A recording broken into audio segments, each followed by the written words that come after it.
At yesterday's panel, you made the point that the journalism industry is losing readers. Major papers are losing readers because they essentially toe the government line. Well, look at that. Yeah. And that a greater emphasis should be put on more correspondence and reporting from the actual site. But because of the loss of revenues, they can't fund that. So, I mean, the New York Times used to have, I think, 14 regional desks in South America. Now there's one because of cutbacks. That's an American news industry. The first thing that's cut back is the foreign correspondence. So how can you, do you have any recommendations on how to avoid what seems to be sort of a vicious cycle? Well, it doesn't have to be a vicious cycle. It doesn't have to be a cycle.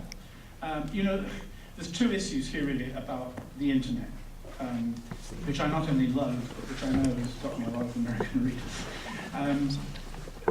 The argument in America primarily is American newspapers are losing circulation and thus income because people are reading them free on the net.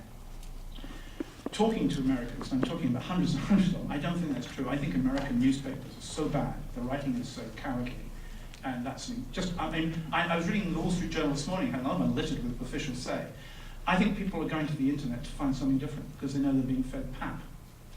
In Britain, I think we do have good papers. I mean, The Guardian, and in France, Le Figaro, Le Monde, not to mention The Independent.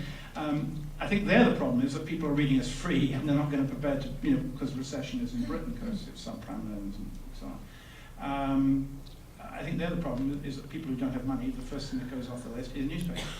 How do we get it back? Do we charge them on the internet or not? That's a different issue.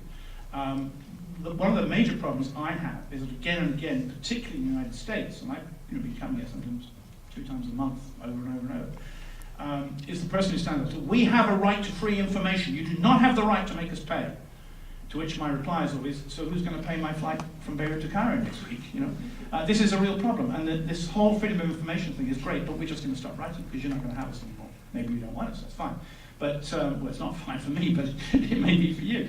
But at the end of the day, I mean, you are going to have to pay for good news coverage, but you're not going to pay for bad news coverage unless we start confronting the realities of the world we're reporting and tell it to you like that US Marine major told it to his father, but which we do not do, then I think we deserve to die. I mean, as newspapers, they deserve to die out. They won't survive. They will not. I mean, I remember once, 30 years ago, going to San Francisco and reading the San Francisco Chronicle. It wasn't bad. But if you read the San Francisco Chronicle today, frankly, you'll throw it in 3 seconds. Out. So there's the answer to your question.